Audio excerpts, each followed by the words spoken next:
अस्सलाम वालेकुम। मेरी यूट्यूब चैनल स्टडी नाज पर मैं आपको खुशामदीद करता हूँ। मुझे उम्मीद है कि आप सब खैरियत से होंगे। तो जिन लोगों ने मेरा यूट्यूब चैनल सब्सक्राइब नहीं किया वो मेरा यूट्यूब चैनल सब्सक्राइब करें और साथ में बेल आइकन बटन को प्रेस करें ताकि मेरी आने वाली हर वीडियो आप तक पहुँचती रहे। तो जो आज का हमारा टॉपिक है वो प्रिंसिपल ऑफ अकाउंटिंग का पेपर। पहली डेफिनेशन है स्टेटमेंट ऑफ अफेयर्स।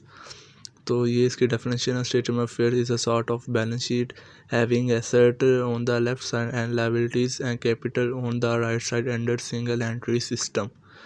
तो आगे दूसरी डेफिनेशन है फ्रेश कैपिटल,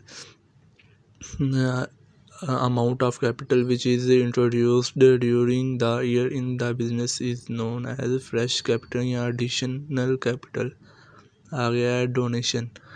तो डोनेशन की डेफिनेशन है amount receive from members and general public by the ways of gift is known as donation. तो इतनी भी आप कर लेंगे तो ठीक है। तो चलिए आगे जो डेफिनेशन है उसकी बात करते हैं। उसके डेफिसिट, तो excess of expenditure over income of non profit making organisation is known as deficit.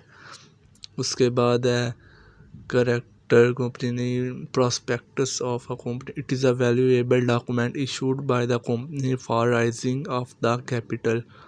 तो ये प्रोस्पेक्टस की डेफिनेशन थी। आ गया paid up capital of the company, the total amount received by the company out of total called up amount is known as paid up capital।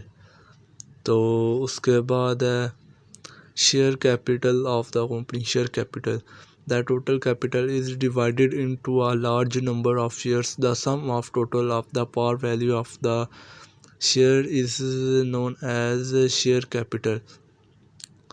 तो आगे है question number 3 का फर्स्ट पार्ट। तो depreciation is charged. तो आपने definition लिख देनी है डेप्रिसिएशन की। उसके बाद है obsolescence, the decrease in the value of an asset due to new invention change in habit and taste of the people improvement is known as obsolescence. उसके बाद है नंबर 3 कंसाइनी। तो कंसाइनी की है the person to whom the goods are sent for sale purpose is known as consignee. तो उसके बाद है परफॉर्मा इनवाइट्स।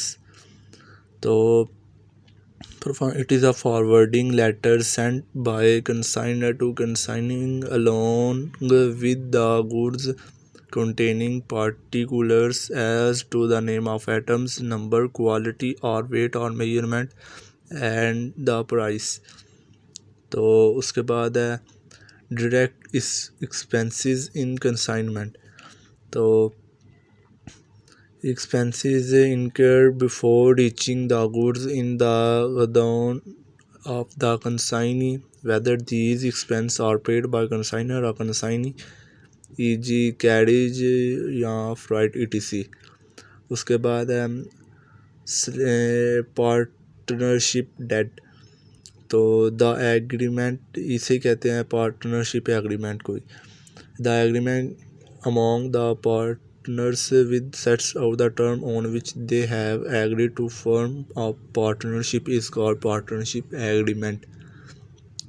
तो उसके बाद एंड पेयर सैक्रिफाइसिंग रेशो।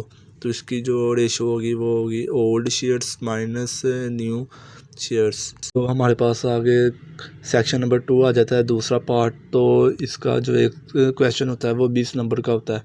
तो जो क्वेश्चन नंबर 4 है वो टोटल 20 नंबर का है। तो इसका जो आंसर है वो 12,000 रुपया आता है।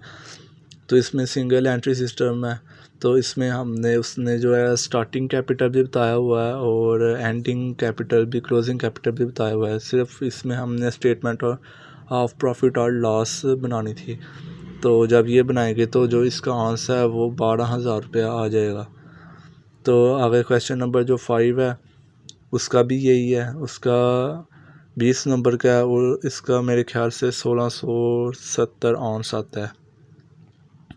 जो इसकी ये 2670 इसका आंसर आता है।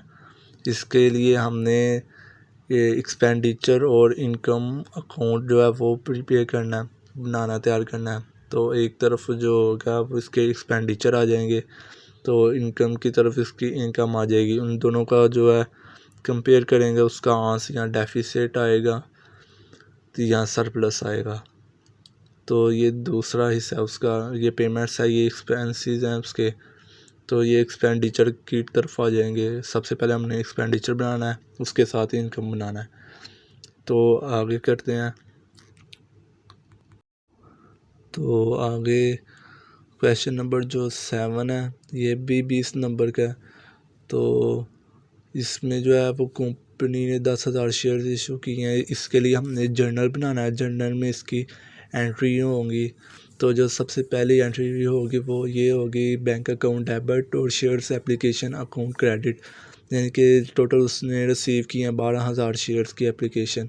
एक शेयर की जो एप्लीकेशन है वो 100 रुपये है, तो 100 के साथ इसे ज़रब दे देंगे तो इसका जो है वो आंसर आ जाएगा, एक एंट्री हो जाएगी। फिर दूसरी उसने शेयर्स अलॉट किए हैं, तो अलॉट करने की एंट्री है वो है ये शेयर्स एप्लीकेशन अकाउंट डेबिट और shares capital account credit. Total इसने जो शेयर्स थे वो 10,000 थे, तो 100 रुपये के साथ उससे ज़रब देंगे तो उसकी दूसरी एंट्री की अमाउंट आ जाएगी। फिर जो तीसरी है वो है उसने मनी रिफंडेड की है, जैसे पहले एंट्री की थी उसके उल्ट हो जाएगी, यानी शेयर्स एप्लीकेशन अकाउंट डेबिट और बैंक अकाउंट क्रेडिट।